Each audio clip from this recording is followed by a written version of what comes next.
tegay degada diyaaradaha ee Goodaya si ay uga qayb galaan shirka wada tashiga dawladda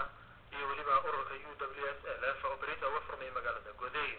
warkan oo ka helay xafiiska warfaafinta ayaa wuxuu sheegayaa in wafdigu halkaasi kusoo dhaweeyeen mas'uuliyiin iyo qaybaha bulshada ee kala gedisan. madaxweynaha dowladda deegaanka Soomaalida Mudane Daawud Maxamed Cali iyo hoggaanka nabadgelyada deegaanka Soomaalida oo garoonka kula hadlay saxaafadda ayaa sheegay shacabka in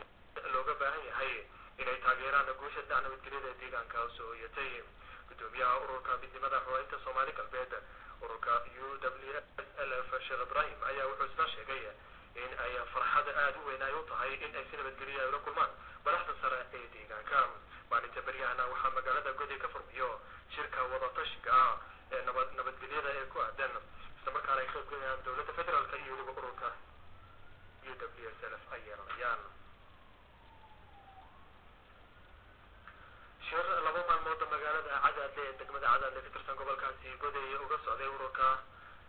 midnimada Soomaali galbeed ayaa maanta la soo gabagabeeyay waxaana ka soo baxay 8 qodob oo isugu jira go'aano iyo baaq.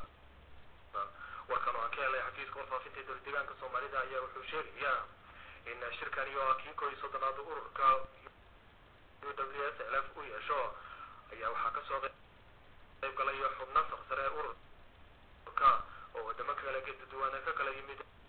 iyadoo markaasi gabagabada shirkaasina goobjoog ay u ahaayeen hoggaanka nabadgelyada deegaanka Soomaalida Mudane Cabdi Maxamed Cumar odayaal cuqaal indheer garad qurba jooga iyo weliba xubnaha ururka. gabagabada shirka wuxuu ururka ka soo saaray 4 go'aan iyo 4 baaq. go'aanadaas oo ka mid ahaayeen shirweynuhu in uu ogolaaday isna qaatay go'aanka taariikhiga xabad joojinta ee sida geesinimada lagu qaateen hoggaanka sare ee xisbiga ee ururkaas. hanaanka wada xaajoodka nabadda ee dowladda iyo ururka in la taageero in si buuxda looga taabageliyo nabadda shacabka uu kula tashanayo go'aanada shacabka deegaanka ka soo baxan uu ku qaadanayo iyo in si buuxda uu soo dhaweynayo shirweynaha ururka uu la yeelan doono shacabka Soomaali galbeed iyo go'aanada ka soo bixi doono.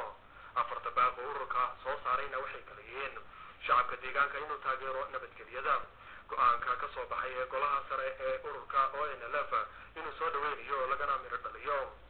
garabka ONLF ee nabadda qaadana uu ka soo qayb galo wada xaajoodka nabadgelyada oo ay turturo ay markaasi shacabkana u turaan maadaama shacabka deegaanku yahay mid ka soo daalay iyo weliba in shacabka deegaanka Soomaalidu ay iscafiyaan